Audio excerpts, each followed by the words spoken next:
Okay, everyone, it's 5 after. So unless there's any opposition, I'm gonna go ahead and get our meeting started for tonight.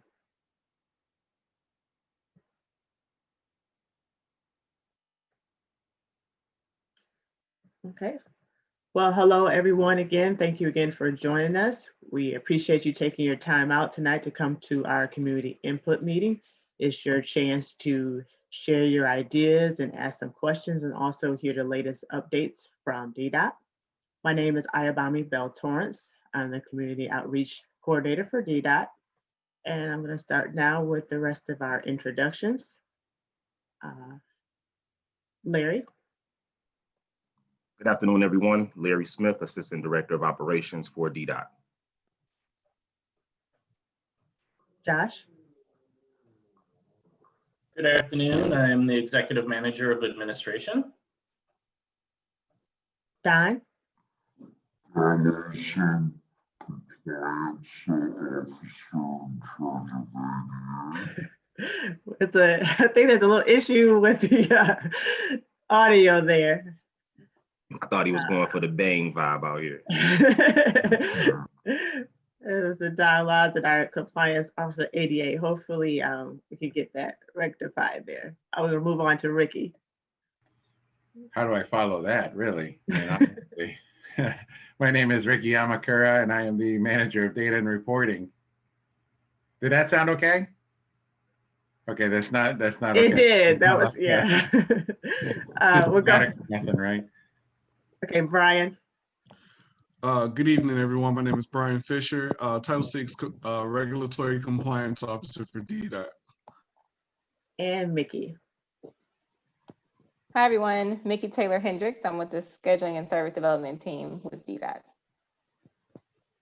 Okay, I believe that is all the DDOT staff that is joining us tonight. I do want to recognize our interpreter tonight, Mr. John Harvey. If there's anyone that I missed, please let me know.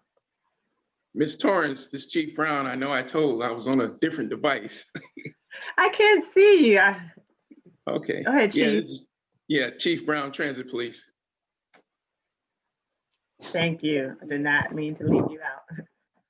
You have Deanna Donahue on as well. Okay. And Deanna.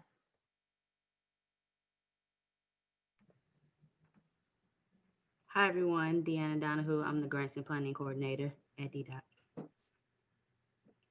Thank you. Anyone else? Trying to look quickly. Okay, I'll go ahead and get started with our meeting rules, which are pretty simple. We just ask that you please reserve your questions and comments to the end after our departmental updates. Please be respectful of our 2-minute limit.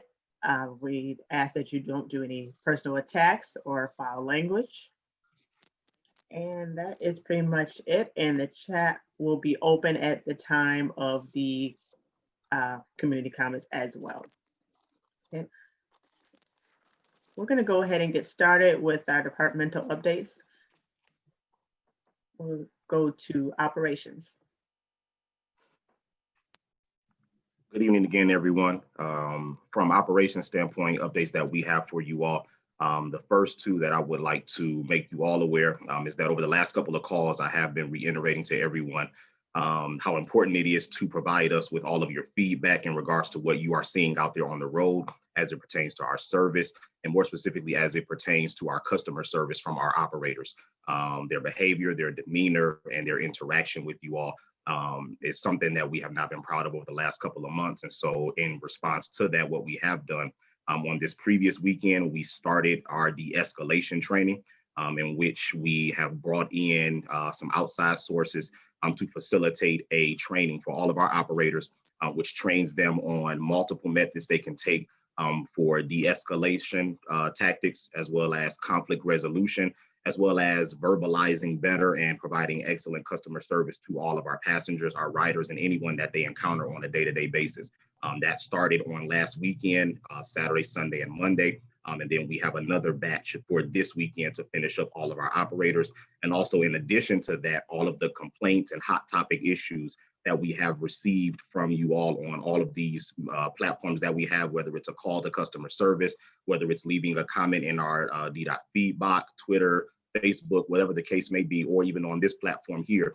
What we have done is we've taken all of those hot topic issues, as well as the things that we deem to be policy issues that we needed to rectify within our department. And we will be starting a refresher training on next month. It will be starting on Monday, November 30th. And that will run all throughout December, which will kind of refresh our operators on the standard that we look to uphold here at DDOT, as well as policies, refreshing them on what they should be doing day in and day out.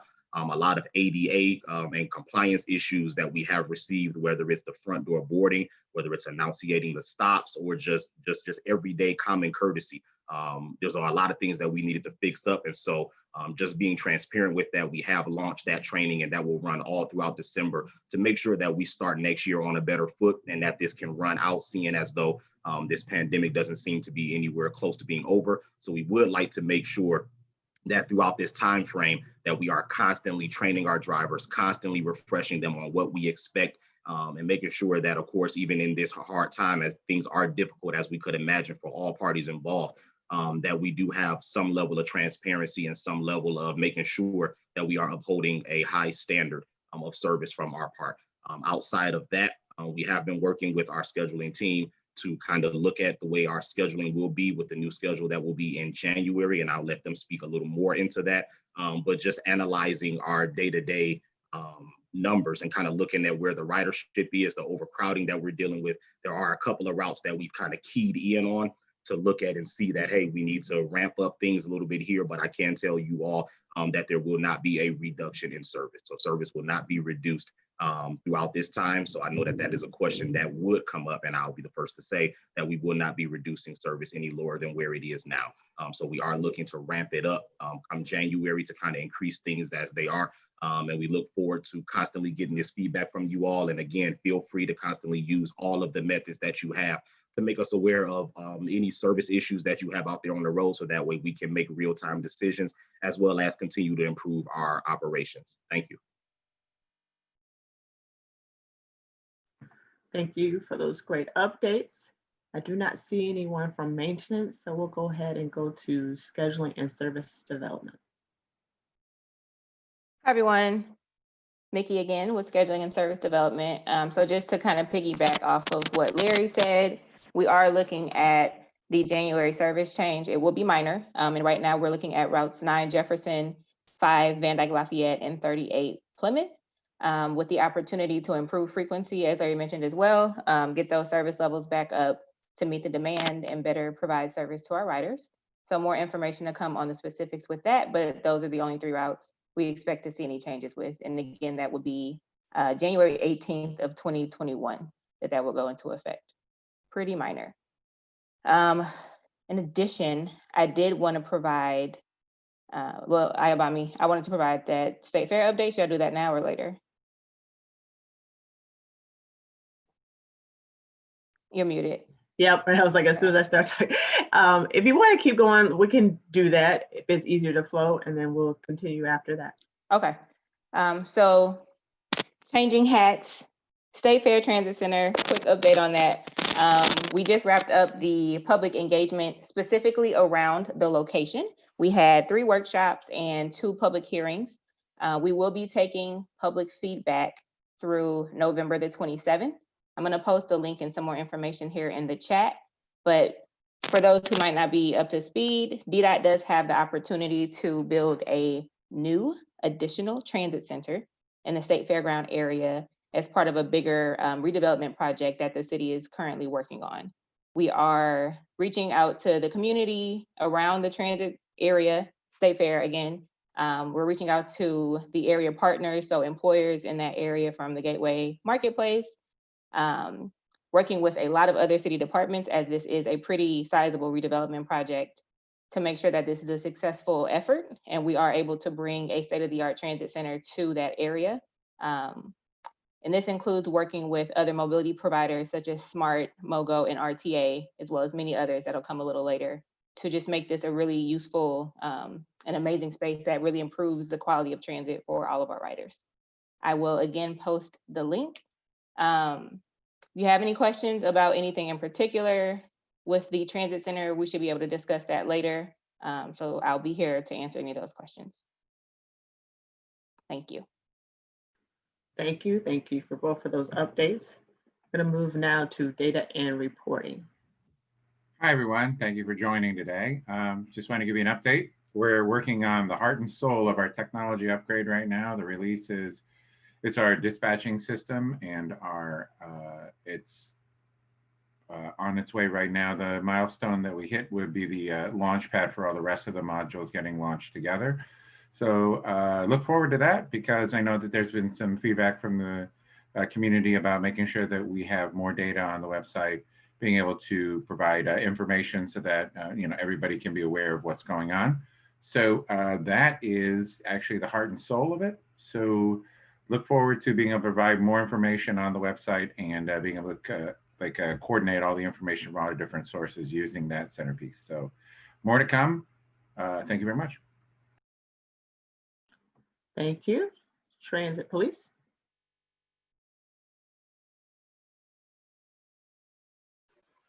Thank you. Good afternoon, everyone. Chief Brown, Transit Police. Real quick, we have 3 new hire officers out on patrol in training. We have 1 new investigator replacing our retiring investigator. So we're moving forward with manpower additions. Transit officers have made several significant arrests in the areas of the State Fair Transit Center, as well as Rosa Parks. And we were also being assisted by Detroit Police Department Narcotics Section in a joint effort to address some of the issues and complaints we're receiving. Also, they are responding diligently to any complaints from citizens groups, and drivers regarding areas that are experiencing issues, such as bus shelters that have been kind of taken over by people loitering, drinking, and things of that nature. So we have a zero tolerance throughout the city, and they're responding to those complaints aggressively. Last but not least, I just want everyone to stay safe and healthy during these difficult times. And if you have any complaints, please feel free to call DDOT customer service at 313-933-1300. And that's for any DDOT related complaints. If you have a complaint that you feel is directly affiliated with Transit Police, please call our number at 313-833-9836. 833-9836, Transit Police. Thank you, and everyone take care. Thank you. And last but not least, compliance. Good afternoon. Well, good evening, everyone. Once again, Brian Fisher, Title VI for compliance. Right now, we're still working on, for the drug and alcohol section, we're still doing the random testing as we continue to move forward for all of our drivers and all of those that are safety sensitive components. When it comes down to our DBE, we are still looking for more DBEs. Those are the disadvantaged business enterprise businesses. You definitely still have to go through the procurement process and becoming a supplier with the city of Detroit, but there are opportunities that will be coming through that pipeline. As far as Title VI, we want to thank everybody that participated in the public hearings, everybody that also sent out the comments when we were on the website. We have submitted our Title VI program plan, so now we're ready for FTA to send it back to us and let us know what's the next step forward. But in spite of that, or in the midst of that, should I say, we're moving forward because we're doing our service monitoring plan. So we're definitely checking on service. You heard it from Larry Smith, and you heard it also from Mickey in regards to monitoring service. As a compliance department, we are doing the service monitoring form, which is going over our on-time performance, going over our vehicle loads and everything of that nature. So we have heard you, and we are definitely working for you so that way you can have a better ride when you enjoy and experience DDOT. Don will speak more in regards to ADA and paratransit. Thank you. Oh, before I did that, also in regards to Title VI, in the chat, we have a voluntary survey that helps us to make sure that we're hearing you and we're actually tracking who's coming to our meetings, because you matter.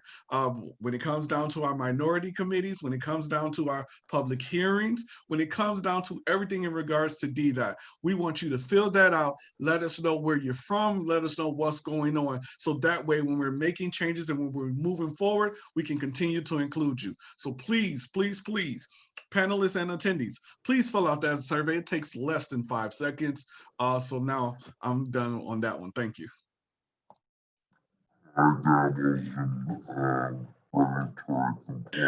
Don, it's still not.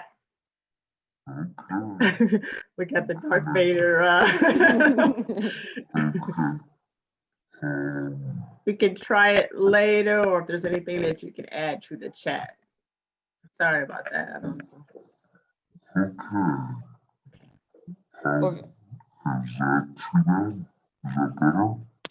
No. No. Could you try restarting your audio, maybe? The chemical is called sulfur hexafluoride, if you're curious. Sulfur hexafluoride is a gas that's the opposite of helium. It's a gas. I was so confused. Yeah. I was like, If you're ever wondering, if you happen to be at the, like CVS or something, and they got a can of it on the shelf, which I'm sure they don't, but get it, because that's what it does to your voice. all right, guys, you heard it here. So we're gonna go ahead and open it now to our community comments. So again, you can raise your hand and we'll call on you. I'm gonna open chat, but again, please limit that to the purposes of the meeting.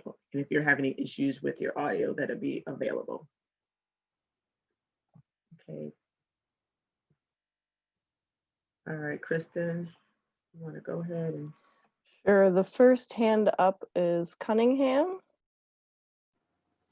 You can go ahead. So while driving through the community, I see there's a lot of more bus shelters going up, which is a good thing. I didn't see, they just popping up. They're putting the concrete down, and within an hour or two, I've seen one on 6 Mile and Woodward area. I've seen a couple on Livernois just popping up. So that's a good thing. It's going to get cold outside. So I appreciate that. I appreciate the chat being open during this time.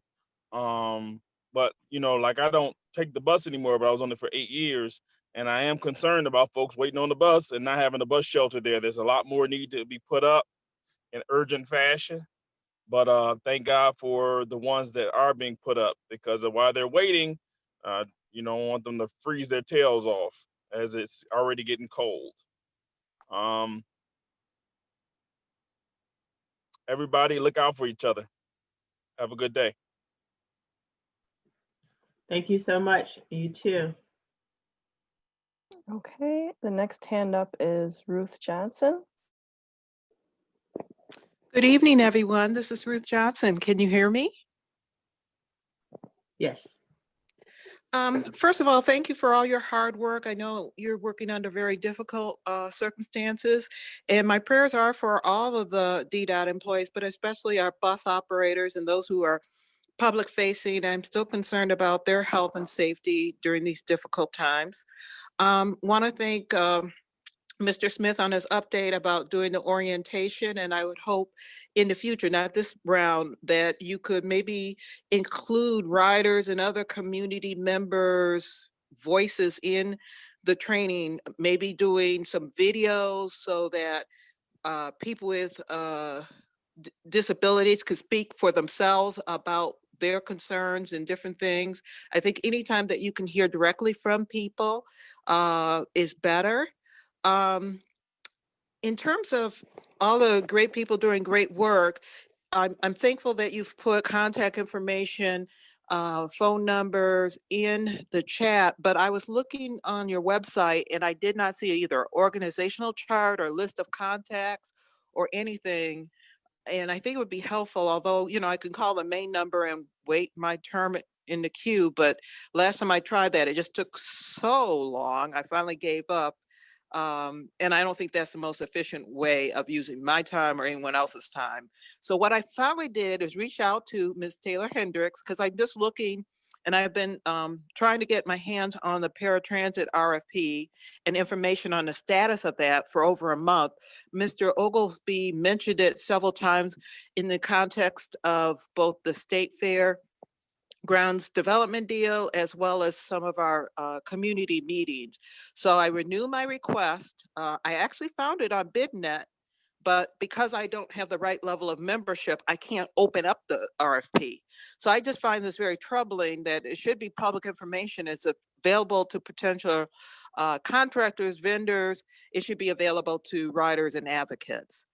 As far as for the State Fair Transit Center, and some of the work around Title VI, I think what I consider effective community engagement is closing the loop and giving a summary of what feedback you have received concerning State Fair and the Title VI. I'm not trying to give you more work to do, but I just feel it's helpful to know what else are you hearing, and as a result of what you're hearing, what are you doing? And that gets me into some of the planning that the department is doing, whether it's the Title VI plan or whether or not DDOT is part of the Department of Public Works Streets for All, what is it? Streets for All People planning? I may not have that quite right. I would hope that you are part of it, and I would love to have a response one way or the other. But again, making those plans, even draft forms, available to riders and transit advocates. So again, thanks for all you do. Would like a copy of the paratransit RFP, summaries on the state fairgrounds, as well as the Streets for People and Title VI planning, as well as an org chart and contact information on your website. Ruth, this is Josh. So I'll reach out to you on the RFP and paratransit. I know that the director is working diligently on like reorganizing and trying to develop an org chart that makes sense. So, I mean, that don't happen overnight, but he's definitely working on that. But I'll reach out to you on the RFP. Well, it's Josh, I appreciate that so much, but I also think other people who may not have heard you say, Ruth, I'll reach out to you. I would like it available to the public, readily available to the public, and not just to me. I appreciate the offer, though. And then I can respond to this. So for the hearings, right now, we are still collecting feedback as far as the transit center. So we will do a meeting afterwards to then inform the decision, and that will include more of a summary based on what we've heard from the public engagement. So that is coming, but we are, again, I want to reiterate, we're still collecting feedback through November 27th. So there's a lot of opportunity left for riders to let us know their thoughts. And then we are involved in the Streets for People plan. So there's a couple of us from the DDOT team that participates in those meetings to make sure that DDOT is present and represented as that DPW plan moves forward.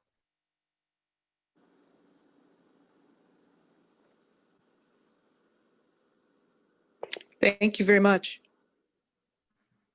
Thank you. And before we take our next person, we're going to try one more time with Don. I believe all his audio issues are resolved. Okay, is that better? Okay. I don't know why that happened, but I figured it out.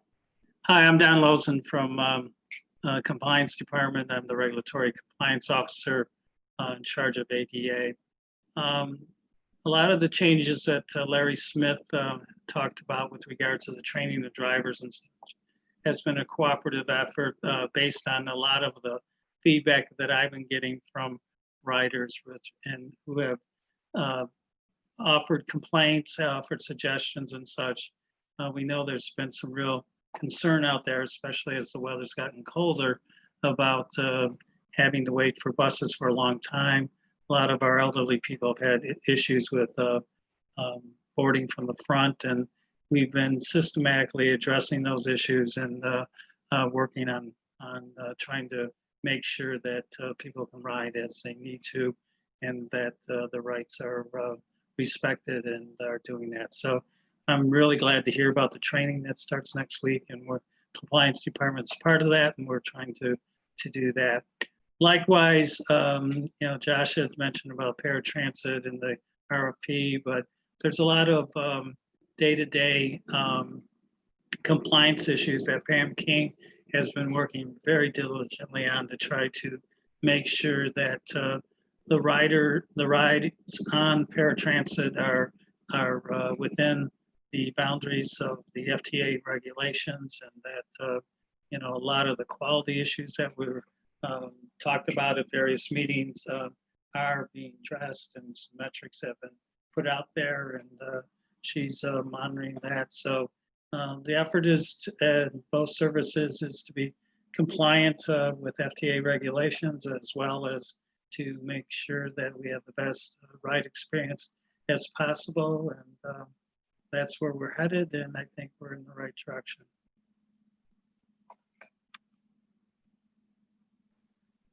Thank you, Don.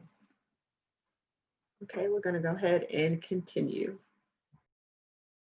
Okay, the next hand up is Victoria Bennett. Go ahead. Hi, my name is Victoria Burnett, and I'm with Transit Walks and Talks Justice. And one of the things that I was kind of displeased with was the hearings. The public hearings, to me, were not conducted with the manner for the community to voice their opinion. Ms. Hendricks mentioned something about we had 2. Are we going to have another one? For that round of engagement, no. So we hosted 2 hearings, and before the hearings, we hosted 3 workshops as an opportunity to collect public feedback and just engage with the riders and community about the plan.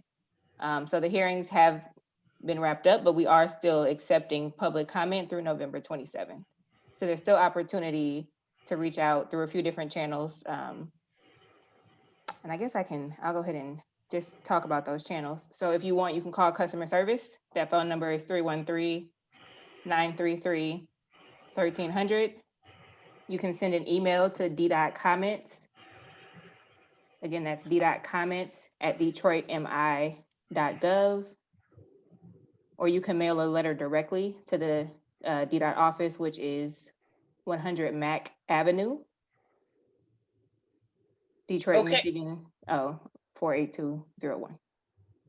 Okay, the way that you phrased it, it's like we're going to have other public hearings, but not necessarily in regards to the location.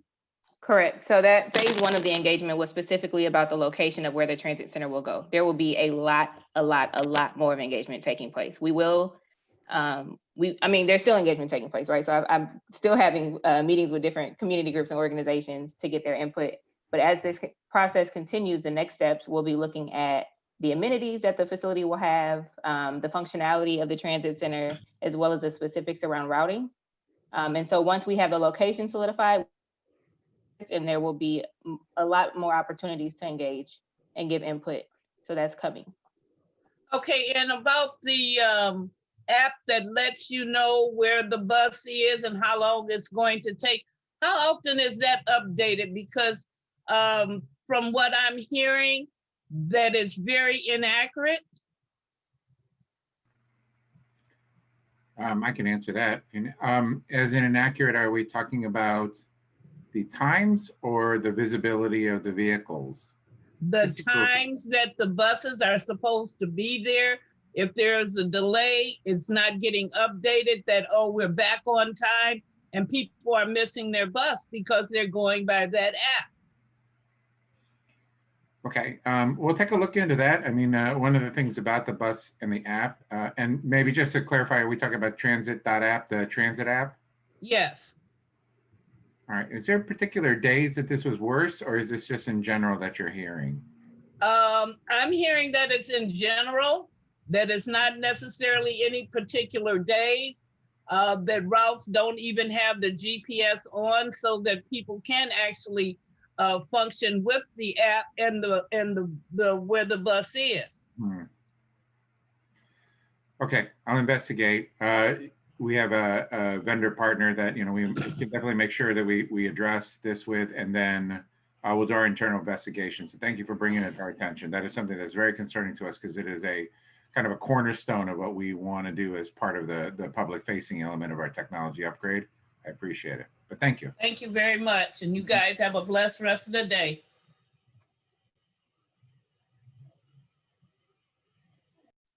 Okay, the next hand up is Renard. All right, hello, can you hear me all? Yes. All right, it sounds normal, correct? Okay, anyways, thank you all for the hard work that, of course, the drivers and all the staff are doing during this pandemic. I also want to report that I'm seeing masks on the bus, and I'm also seeing the screens on the bus, which is interesting. They're near where the left wheel is, like that part where it's kind of like a flat area. Excuse me. What are the screens going to be used for? Is this would be for like, like displays or PSA announcements during the, the bus ride. But I also want to just make an issue about the 1 minute. I don't think that was sufficient enough to make a public comment. To me, it kind of reads off as like, let's just get this out the way. Let's check a box. And we'll say that we're just collecting comments from people and just, and then November the 27th, the written comment period, maybe should it go to the end of the month, or is there a strict deadline with that? I also want to say that I really believe that the transit centers, both of them, once the second one, comes to completion, should be 24/7, just due to the fact that they're 24-hour routes. It wouldn't be fair to have people standing outside in the elements in the summer or in the winter time at late night. And also there's security issues with that as well too.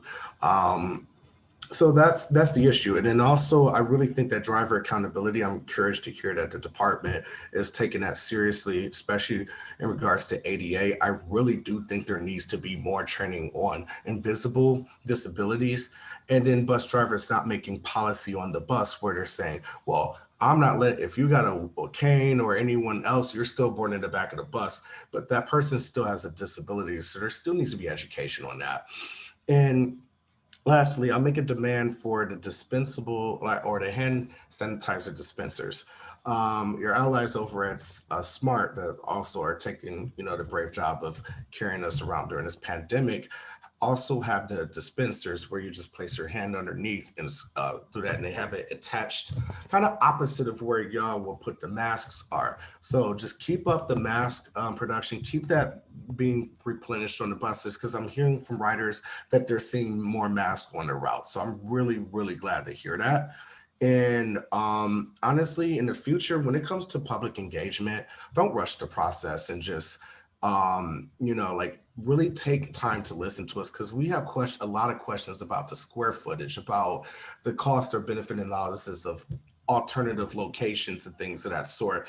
And really the department does itself a disservice when it does not give itself enough time to hear from community. I do understand that there's a written comment period, but honestly, the area and people that use this current State Fair Transit Center should be more targeted. There should be some sort of, like, not even just flyers, but some sort of safe way of canvassing to find out what riders need out of that location. Because only hearing from the same amount of voices is not sufficient. You have to reach out to the community. So I just want to reserve my time so others can speak. And thank you for the opportunity to speak. Thank you. So I can touch base on two of the comments that were made. The first one in regards to the hand sanitizer. Unfortunately, we don't have a member of the vehicle maintenance team on here, but I can speak on their behalf. That is an avenue that we have explored. We already are in possession of a couple of different testers that we are going to try to put on the coaches just to make sure that they do affix to the coaches that we have, as well as some of the coaches that will be coming in the next couple of years. So that is an avenue that we are exploring, and already should see a couple of those out on the road within the next coming weeks, just as some testers to make sure and see which avenue we want to go on the permanent end. It relates to that. And also in relates to your comment about the ADA training. That actually is a part of the training. And actually what we did was we took actual public comments from our LAC meetings, from the meetings here, as well as comments that were written in, complaints that were written in, and we specifically took those, and those will actually be a part of the presentation and be handed out to the operators to actually see what it is, the statement that was made, and it was utilized as part of the training, and also to make sure that we are utilizing the resource to the best of our abilities and make sure that we are not maintaining any type of biased training. We actually brought in outside entities to facilitate the de-escalation training and pieces of our refresher training, just to make sure that we're getting every possible perspective that we can, to make sure our operators are not hearing the same voice over and over again, or reading the same PowerPoints or seeing the same presentations. We wanted to make sure that we offer some level of transparency from our riders to the operators, so that way they can see what actually goes on. Even if we have an operator that necessarily may not exhibit those behaviors, it still behooves them to know what their fellow operators are doing out there. So that also gives us a piece of accountability within their unit to hold each other responsible, to know what is going on, even if they're not ones that are responsible. So thank you for that, but that actually is a part of the presentation as well. And I would also like to chime in and say that there's been a lot of internal discussion about the breadth of ADA disabilities that we do see on the buses, and that we do have a lot more on-scene disability people riding. So, you don't actually, what Larry said in terms of the training, that's exactly what's going on. We're trying to make sure that everybody's disability is respected, and that we're trying to get the bus drivers aware of those disabilities, and, as you said, not make judgments on the fly there, that there are some standards of behavior and expectations to treat all individuals equally.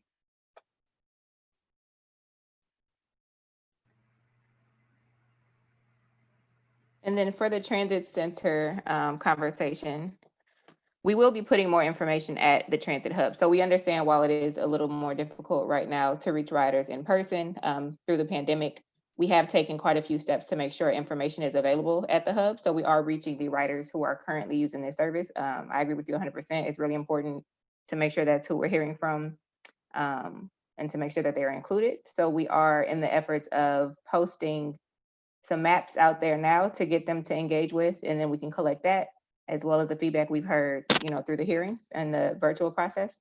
And then, yes, flyers and information will continue to be posted at the area bus stops around the transit hub and at the transit hub.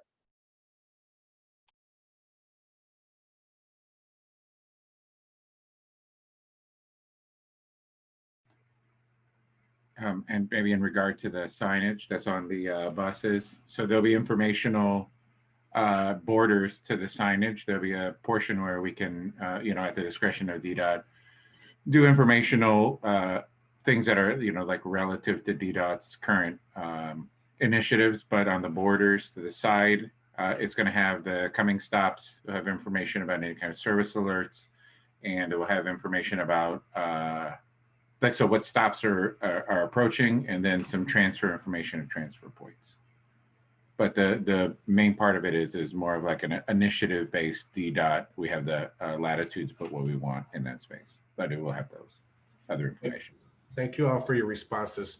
I'm not sure if they'll be answered today, but will there be a date for the State Fair Transit Center equity analysis? What along the steps with the engagement process would that be produced? And that's pretty much it. I really want to respect other people's time. Thank you. So part of the equity analysis includes the hearing. So once we wrap up the comment period, we'll review the public comments, we'll analyze the suggestions that we've heard, and then we'll make a decision.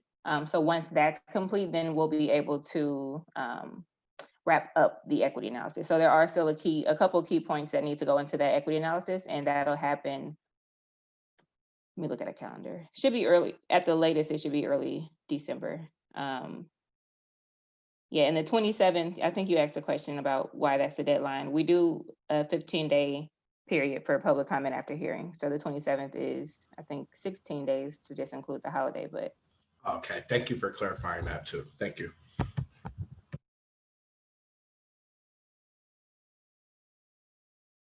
Okay, the next hand up is Rochella Stewart. Good evening, everyone. My name is Rochella Stewart, and I'm a member of the Transit Justice Team. First, I want to also comment on those state fair hearings, that minute that you gave us. I hope it don't spill over into the community meetings. But anyway, getting on. Seeing that we're in the midst of COVID, I'm like Renard. The transit center at Rosa Parks should be open 24/7. It's essential riders have no place to use a restroom or protection from the cold after hours. I think the decision should be a conscious decision that should be made by DDOT. I also commend you on the masks and the shelters. Thank you very much. You know, you said you was gonna do it and you're getting them up. Also, I think the hand sanitizer, like you said, you need to get those ones that when you get on there, you just put your hand up underneath it and they come on. That'll be another second step on keeping it sanitized on them buses. I mean, the bus drivers is there. I'm more concerned with them. I'm concerned with the essential riders too, but they should already know that they need to do this. But those bus drivers is at risk all the time that they're riding them buses. You know, my heart goes out to them. It goes out to y'all with the decisions that you make. I also think that the monitors should be working some way down there at the Rosa Parks Transit Center to let people know when buses is arriving and departing. You know, my next thing is the ADA. I'm a part of the ADA community. You don't see my disability when I get to that bus, okay? You need to advertise a little bit more on that yellow glove. Understand me, because a lot of people don't know. I mean, nobody's saying it's a yellow glove you can get and where you can acquire it from or how to do it. They don't know, okay? So I think you should, you know, advertise a little bit more on the buses. It should be some kind of poster, something stating, you know, we have a yellow glove thing for the ADA community, okay? They are essential bus riders, okay? Please, when you finish with all your analysis, please give us a health and equity analysis, the results, okay? Concerning the State Fair Center, okay? And I just want to tell you, I thank you for everything you do. Please take into consideration these things that the people of the city of Detroit asked of you. I know you can't do all the things that we want you to do, but if it's any way possible, the things that you can do, I thank you for them. And you all have a good evening. Stay safe. This COVID is out here bad. Stay safe and have a blessed evening. Ms. Stewart, I'd like to address the yellow mitt issue that you brought up. The yellow mitt is for wheelchair riders who have a hard time getting to the bus, or anybody really with a mobility device that has trouble getting to a bus stop. It's not meant for all disability groups or whatever, and mindful that it is not a regulatory issue that we have those. This is a Detroit specific feature. You still need to get it out there to those ones that's random. They don't know. Yeah, I'm serious, because if it wasn't for somebody that's in our organization asking about it, we wouldn't even know about it. Okay, but it's a lot of them out there. I'm not talking about the ones that don't have wheelchairs or nothing, but the ones that do have a cane, that do have a wheelchair. Get that out so they know. If you got it somewhere on the bus and they can see it and they didn't know of it, at least they can get that yellow mitt. Okay, yeah, and I know a lot of people don't have computer access because it is on their website. In this city, if you if somebody else don't tell you, or for some odd reason you in a group or organization that you can tell somebody about, a lot of people don't know about the property tax exemption. You know, they lived in this city and paid the taxes on their houses for damn years and get to being old and can't pay it and don't even know it. The city should let them know these things. I'm just saying. Okay, yeah, there's some opportunity to address that and let it know. So we'll take one more thing I wanted to say too. Would you please tell Mr. Oglesby that, you know, I have noticed I come to every meeting, you know, and he have missed several. You know, tell him, please, why don't he show his face? He is the director.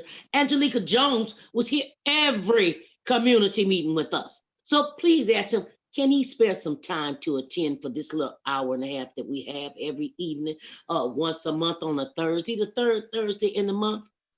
I can understand if he's on vacation or something, but he's the head. He's the director. He should be, if y'all sitting here, I think your director should be sitting here right here with you. And that's all I have to say. And everybody, please enjoy your evening. Have a blessed evening and a great weekend. Thank you. Okay, you have a good holiday too.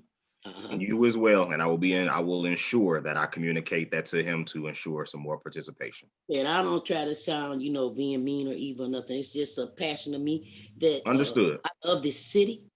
I would hope you all love this city. I've been here all my 62 years and I would not want to be anywhere else. I don't think I'll let anybody push me out of here with gentrification or anything else. Okay? But the city needs to think about these residents that's other than downtown, midtown, and medical center, because we've been here fighting this fight all the time. But I'm finished with that because I ain't got nothing to do with y'all. But anyway, have a great evening. Thank you for listening to me and have a blessed weekend and holiday.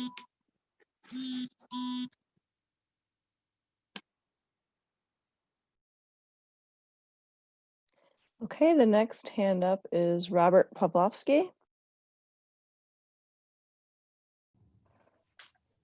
Can you guys hear me at all?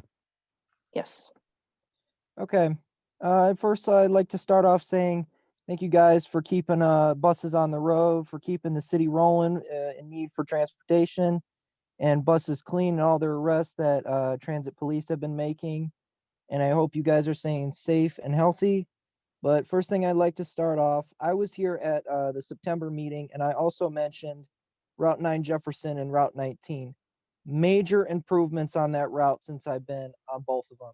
There's not as much crowding on the buses for Jefferson. I haven't seen the double buses on the Jefferson route yet. Maybe it's because I came at the wrong time, but maybe I'm wrong, but I haven't seen those. But major improvements in the way of social distancing on that bus. I really appreciate it. No confrontations.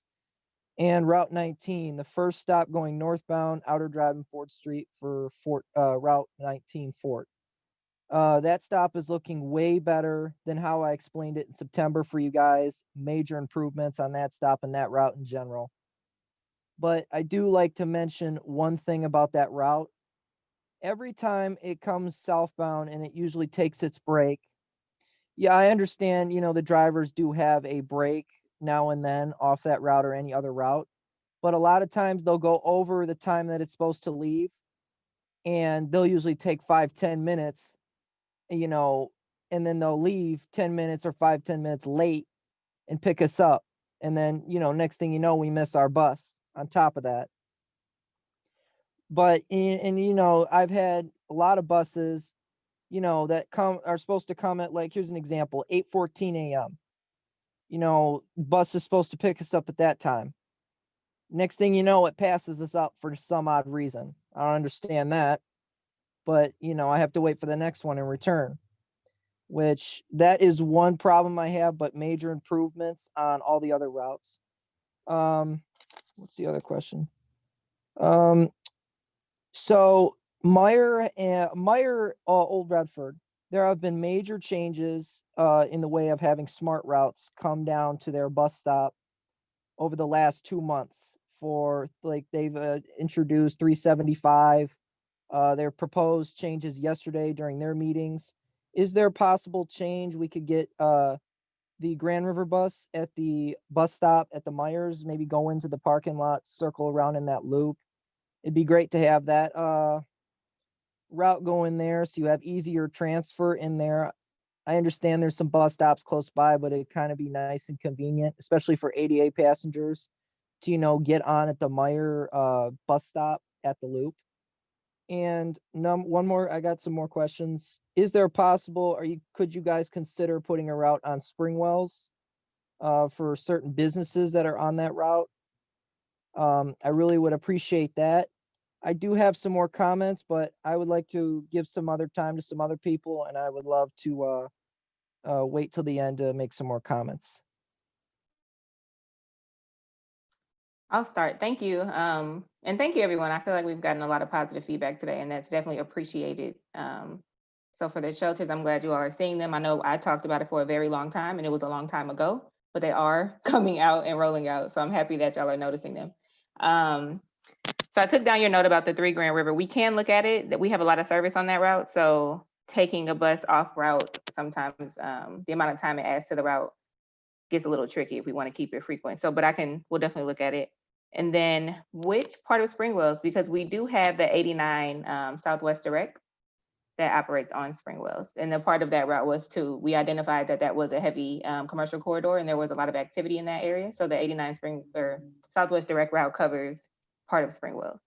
Yeah, it's like 12. I know the 89 runs during the peak hours, but it's like 12 p.m., 11 p.m. I'd like to see like some buses, because there is some, like, there's family treats, there's a bunch of different places up and down there on Spring Wells. I'm specifically asking to maybe consider, maybe a whole new route that maybe goes somewhere into like the west side, maybe cuts down parts of Southwest, goes down that part of Spring Wells where family treats and the 89 crossover at. I'd like to see maybe, considered a route right around that area. And then, stuff like that. Maybe have an extra, if you guys, felt like doing it, maybe have the route go from where you guys have liver noise at the plant. You could expand it into downtown River Rouge, where you have connections to 41 and Smart's 125, because you can't catch the liver noise bus in downtown River Rouge. I got to make a certain walk, or I have to hop on 41 to take that to the plant so I could transfer. I mean, there could be a possible crosstown route. I mean, if you guys considered it, that goes down that part of Spring Wells where Family Treats is, certain parts of Southwest Detroit, west side, that don't have buses or bus routes running onto them, and then possibly have an easier connection to catch buses for into downtown River Rouge, like I just explained, and, stuff like that. It'd be really nice to have another route in place to make easier connections in the city of Detroit. Gotcha. Thank you. And if you could, you referred to the 19. Can you give me which layover you're referring to on that 19, so I can send out a road supervisor to that area to kind of monitor and make sure our operators are adhering to their schedule adherence? It's the northbound side, right where the Happy's Pizza is. The first stop, Fortnouter Drive northbound. Got it. Okay, thank you. I do have more comments, but I like to respect other people's time.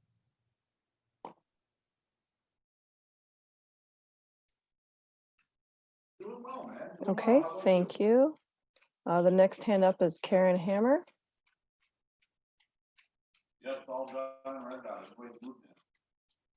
Good evening. Can you hear me? Thank you for holding public comment. I appreciate your work. My comment is going to be brief.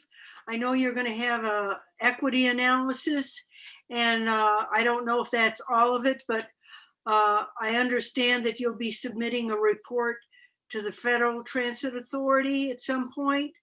Is there a way to access that report when it's finished?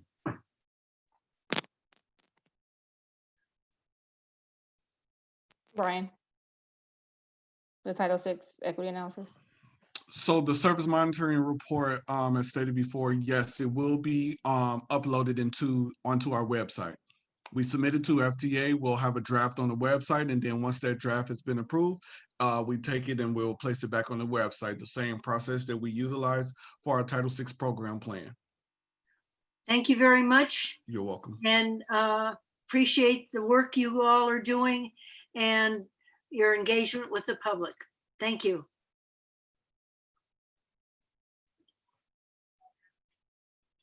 Okay, great. The next hand up is Andre Bryant.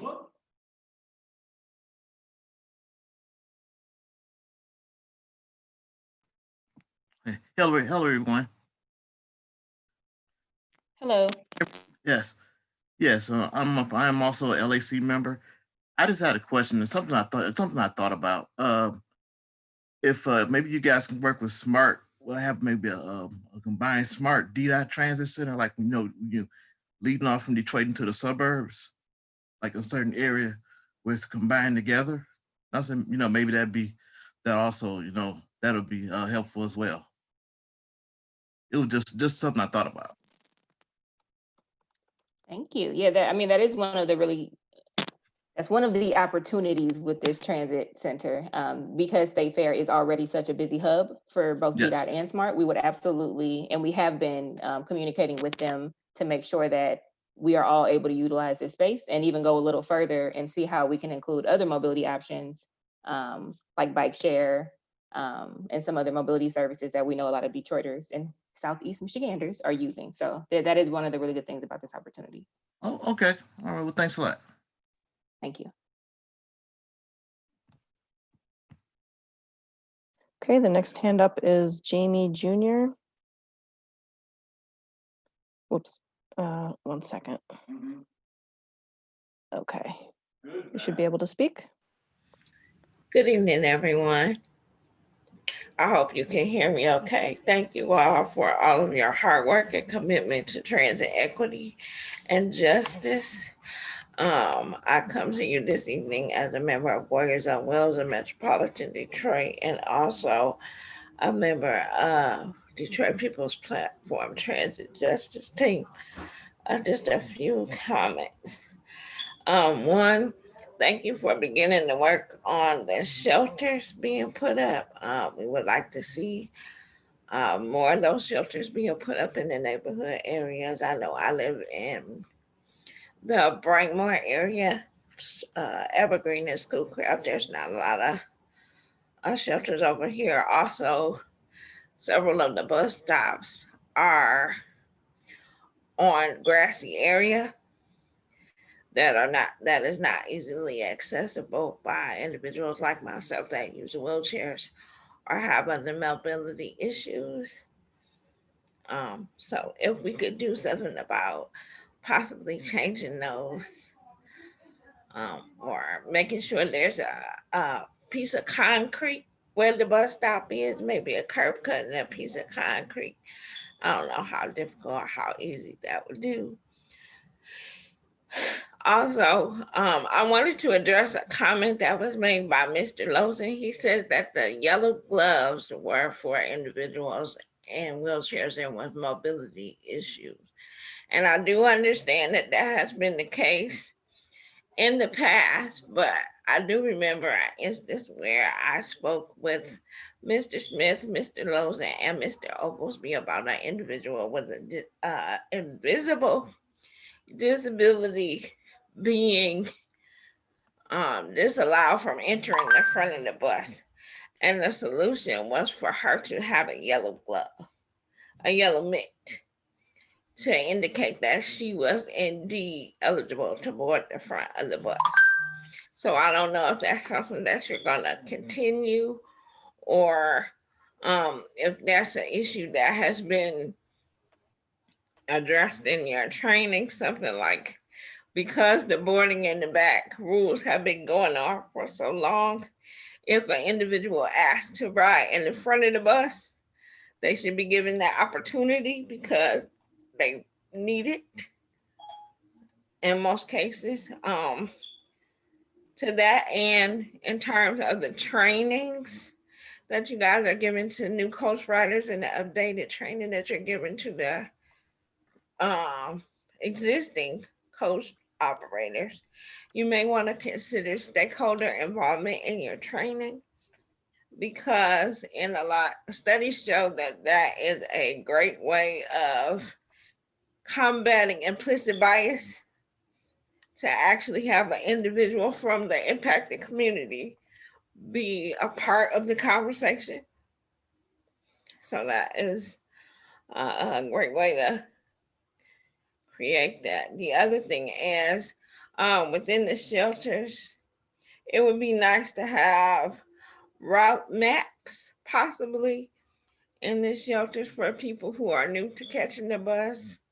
Maybe even some LED screens that show ETA or something like that. Some other communities have those when it comes to the fixed routes. And then the last thing that I would like to bring up is I would like to suggest a transit app be worked out for paratransit. I know right now, those of us who ride paratransit don't have to pay, but in the future, for safety, some individuals do not like to carry cash. We get direct deposit. We don't want to necessarily have cash for the bus. So having a transit app specifically for paratransit that will let us issue payment to the driver, have an ETA on our arrivals, and possibly even GPS, two-way GPS tracking. It might be just something you log into so that both the operator and the rider can see where each other is, because I know on several occasions I've had my driver have to look for me and then wind up leaving me. So that would be a good solution to the problem. And again, I thank you all for your hard work and allowing me to comment. You all have a great evening and a nice holiday season. If I can jump in and just answer some of your concerns. First of all, the big issue with front door boarding and anybody with a disability, the FTA says very clearly that if somebody asks to board through the front door and use the ramp or whatever during COVID times or non-COVID times, the driver must allow them to board. And that is something that we've been talking about. And I've been in the background, as Mr. Smith will testify, that I've been ranting and raving about that kind of stuff. So, you know, as we have said, there's tons of people with on-scene disabilities that, you know, drivers are making judgments about in terms of boarding that they have no right to do. So that is part of this training, and that's part of what we hope to do. In terms of the yellow, you know, we shouldn't have to have special tools like the yellow glove. I mean, be mindful that there's a discussion about getting rid of them, because this is a Detroit specific thing, and I'd like to keep it because of the Detroit, you know, our streets and our infrastructure isn't that good. So a lot of people with mobility devices have a hard time getting to the bus stops, and that's what started it, and we'd like to keep that going. But more importantly, as you said, everybody should be allowed to ride, and it should be, as the regs say, and as any disability advocate would say, is you say you have a disability, that's good enough. With regards to the bus stops and the cement and the curb cuts, you know, that involves a lot of different departments and such. And there's been discussion as we put new shelters up and do all those kinds of things as best as we can going forward. You know, that is something that we hope to address. Can't think of all the other things you said a lot, but I wanted to make sure I address those issues.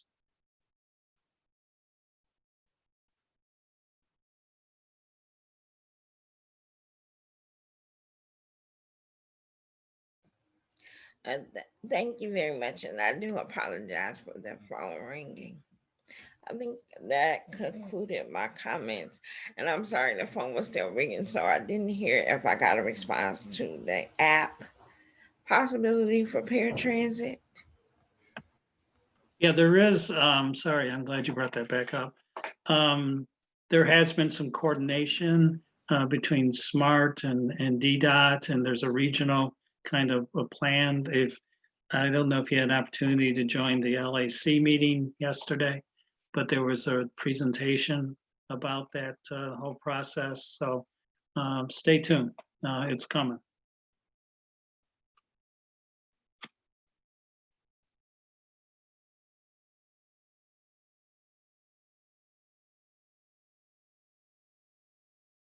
Okay, Mr. Verse, are you able to join us?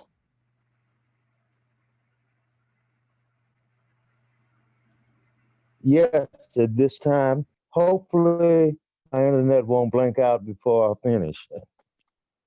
Well, my name is Larry Donald Verse. I'm a member of Detroit's Platform Transit Justice Team. And I'd like to thank you all because we've made some progress from the first meetings 4 or 5 years ago when it was seemed to be an adversarial process and hardly anybody showed up. Now it's kind of back and forth and relatively friendly. However, I do have a problem. I have several comments about several things. One, there's a problem with my understanding the code federal regulations and the statutes that basically you're not supposed to be taking public comment, you're supposed to be taking testimony, which means that people get whatever time they need to speak. Not a minute, not a limit. Please check that out. I'd hate to see the city wind up with a mandamus order compelling them to do that. But that is a possibility. Another thing, and this is maybe directed towards Mr. Smith and Mr. Lozen more than anybody else. Thank you. Our complaints about the front door boarding have been addressed in part. There has been some improvement. And it's even gotten to the point where I saw one driver, and I have to say, ladies don't get the big head. It was a woman driver, and she actually asked the woman on a walker if she wanted to board from the front, and she did. And I think that should probably become common policy. The other thing is the app. I've checked with Transit several times since that's the app you suggest we use. And the problem turns out to be is that the beacons or whatever you want to call them that broadcast the positions of the bus, on the majority of buses, they're not turned on. It's just that simple. Now that seriously needs to be addressed, especially with the sketchy service and the problem with the buses being full and catching people up, especially in this cold weather. My final comment is about the state fairgrounds. Whoopee. I heard about all these reports, but I haven't heard anybody specifically address a health impact assessment. The originally proposed site and the other proposed siting. I mean, it's really a serious matter and it covers 2 areas. It not only covers health and I think we're losing you. We're losing, yeah, the audio is starting to break up. Mr. Verse, would you like to give opportunity? Okay. Would you like to give them opportunity to answer? It was breaking up at the end. Since we're approaching the time, would you like to give them opportunity to respond to some of the things that you did say? Yes. Okay. Definitely. Okay. Please go ahead.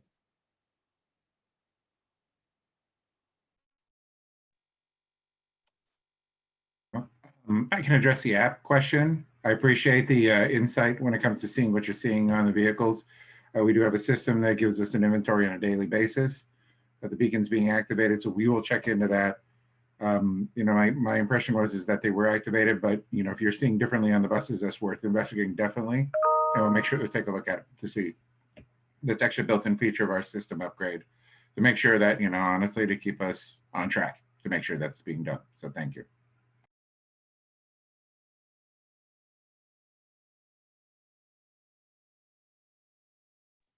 And then I can respond. Oh, okay. Oh, sorry. For the environmental concerns for the State Fair Transit Center. So I'm actually gonna provide information for BSEED. They are the department that is leading the environmental analysis that are being done for the property. So BSEED is buildings, engineering, environmental department for the city of Detroit. But that is what they do. That is their space. Again, this is a very large project. So while we might be, you're seeing how intertwined the different departments are, this is one of those examples. So we will be working with BC, but they will be leading the efforts on environmental analysis for the property. So again, I'm gonna pull up their information really quickly online.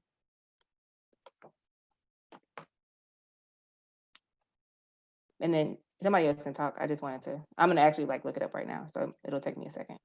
Okay, while she's doing that, I do want to say again, I see we have 13 attendees and 11 panelists. So I do want to see about at least 20 voluntary surveys in there. It is voluntary, but I am strongly urging you to complete the voluntary survey that is in there, please, so that we can gather data. We've been hearing from you tonight, and I still want to hear from you, and I want to track where you are. That way, we're continuing to move forward. You have been great tonight. Please, please, please fill out that voluntary survey. It is voluntary, but I am urging you to do it for me and also for DDOT. Thank you. Thank you for that disclaimer. I'll put the link again in the chat, and it should also populate after the meeting is over for anyone who is not able to access the link.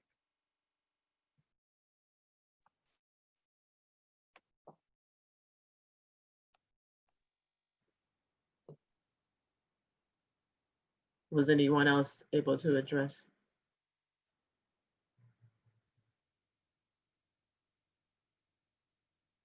Okay, we have a little less than 15 minutes.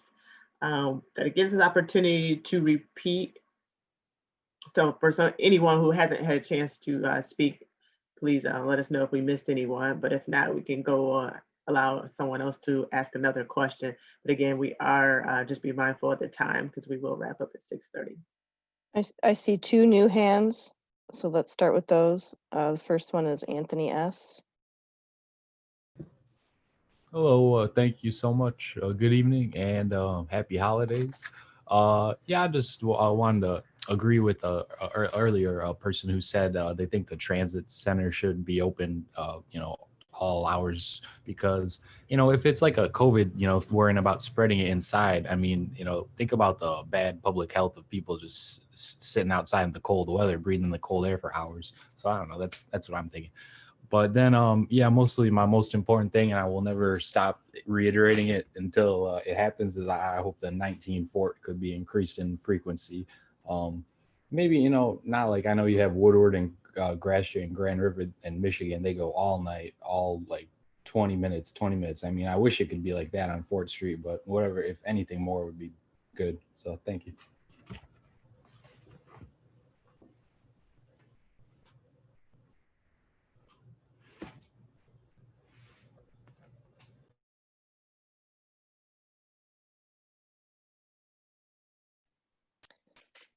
Okay, Robert, I'll let you talk again. Go ahead. So the State Fair Transit Center, I do have some questions with that. When you guys get these comments, when are you guys, when's the, like, how long is it going to take for you guys to get the construction going? When will you guys break ground on the new transit center? Will there be relocation for the transit center, the current transit center for all the bus routes, including Fast Woodward, which is right up and down like the bus stop towards the north side of the property? How long will it take until we can get, construction started and everything else? Will there be relocation for some of the routes, stuff like that? That's the only question I have for the State Fair Transit Center. But I do like to comment on Andre's comment on the trying to get another transit center for DDOT and SMART. I do have an idea, the old Northland parking lot, if there is any space left for that, because I know there is a bus stop at the moment, but that would be a great place, in my opinion. And I was at the LCA meeting on Tuesday. The people in the meeting mentioned that they do have another app in the works. I could be wrong. They said they have another app in the works. How is that true? And is there a possibility, like, how long will it take until it's released? Because I heard there were beta testers for it. How long will it take to be released, and if it's true or not? What else am I missing? Now the virtual meetings, that's the last comment I have to make. The virtual meetings. After the pandemic is over with, would it be great to have meetings like one in person, one virtual? It would be nice to have a meeting, you know, one virtual if people can't make it to the transit center to make the meeting in the morning. That would be nice to have meetings after the pandemic virtually. It'd be very great to have those. And SMART had a meeting for their proposed changes for April 2021. They had 2 meetings scheduled, one at 11, one at 5. I know you guys only have one meeting for, 5 o'clock. Would it be possible for the December meeting to have another meeting in the morning around 11 o'clock, 12 o'clock-ish? Because there are some people that, can't really make the 5 o'clock, that, they just want to do it in the morning and make it easier. And this goes for, if you guys do virtual meetings after the pandemic, if you guys consider that, it would be great to have, 2 extra meetings during the pandemic and after the pandemic for the virtual meetings. It'd be great to have that. But those are my comments, and I do got some compliments for you guys. We're not really close, but we are, starting to get into that gear of maybe turning transit into, like, maybe putting it the same as Cincinnati, Dayton, Ohio, Cleveland, Columbus, Toledo. We're close to that. You guys are somewhat close to being, in the same goes for SMART. You guys are close to being in the range of, being similar to Dayton, Ohio, where they've got pretty good bus system around there. It's really good system, and you guys are doing good work and, making more improvements, especially to the transit center, because I miss those meetings. That's why I'm talking about it now. But the transit center, but you guys are making good improvements in the way of your system, including SMART. And I appreciate you guys for that. And, the arrests being made by transit police and all the, cleaning and stuff. I do applaud you guys and Ricky Brown for all his work, and everybody here trying to keep the buses on the road during the pandemic and keeping them clean. We're almost in the works of trying to get better transit around here. We're almost close to being Dayton, Ohio. Hopefully we can get there sooner enough. Hopefully in the next 2 years, if we can keep making changes and making the system very, very good. But those are my comments for you guys. I do appreciate you guys for letting me speak one more time. You guys stay safe, stay healthy, and thank you guys for all the work you've been doing during the pandemic. Y'all be safe. With regards to that app, if you remember on the presentation, there was supposed to be a final draft copy that the presenter was going to send to me and some other people. Once I have that, I'll be available to distribute that to people who are interested. So yeah, hopefully by the next meeting I'll have it, and I can give you access to that report. I'm looking forward to it. I mean, SMART has an app, and that works great. I'm not really a big fan of the transit app because of, like people have saying, the buses aren't showing up on the app. I mean, this app, I'm looking forward to it. It works. I mean, the way you guys explained it during the LCA meeting was pretty, really good. I mean, it sounds like a pretty good app. It sounds better than Transit and Move It. I get that reported, I'll let you know.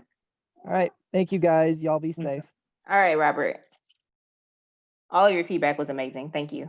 I'm gonna try to answer as many questions as I can about the transit center. So we are working with SMART. We absolutely understand how people travel. That is what we are here to do, get people to where they're going. So we will absolutely include SMART in this process. This is an opportunity to have that regional transit center. I want to reiterate that. So 8 Mile and Woodward, as you know, 7 SMART routes come in there, 60 dot routes. Northland, we just left. So thank you for that suggestion, but that was a process. And then, so what SMART just hosted was a meeting about a service change. So anytime DDOT does meetings about particular projects, so for example, the 3 workshops and the 2 hearings we just had, we absolutely make sure we have daytime meetings as well. So we try to host at least 2. And if we do 2, there will be a daytime and a PM, because as you mentioned, we understand people have different schedules. And so to reach as many riders as possible, we do include day meetings in addition to our evening meetings. Right. Okay. All right. Sounds good. I mean, the system is growing. I mean, that's what I'm looking forward to. SMART and DDOT, they're growing and they're growing and they're growing. Hopefully there's more growth to the system, because this year and last year have been big growth for the system, big growth. And, we could advance into like maybe having, like DDOT subway system. If you guys you ever thought about that, that'd be nice. Whoa, now. Just joking. That'd be nice. I mean, or, converge the 2, DDOT and SMART. That would be great too. I mean, but you guys are in the works of trying to, be the same as Dayton and Cleveland, Columbus, and Cincinnati, especially Dayton and Cincinnati, where they've got about the same transit system as you guys. You guys are doing good, and I'm looking forward to more progress in the years to come. Thank you. Thank you. We'll take one more question. This will be our last question of the night.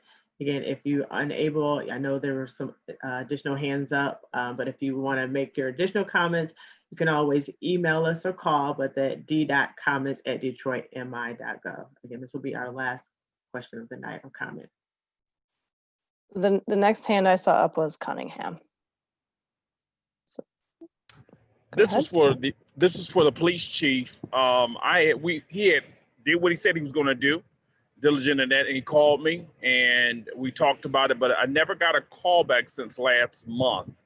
The harassment the taxi drivers and the Lyft Uber drivers are getting at the State Fairgrounds Transit Center, the existing one. I don't know if he's still on the line, but if whoever cordially reminded them or gave them the information, he did call. We did speak. If someone could please see if you can give me a response to the information that he gathered. Mr. Cunningham, this is Chief Brown. I will reach out to you tomorrow directly. I didn't see you in it. I'm looking for your image. I thought you had left the meeting. No, I have. I'm on my own personal. I'm having technical issues with the borrowed equipment. So, yeah. Okay, sir. Thank you so much, and everybody have a good day.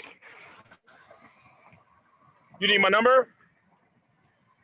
No, I saved all the stuff, so I'll probably be emailing you to call me at my desk. Yes, sir. Okay. All right. Yeah. Thank you. Any last comments from our DDOT staff? Are there any other information that you would like to relay before we end tonight?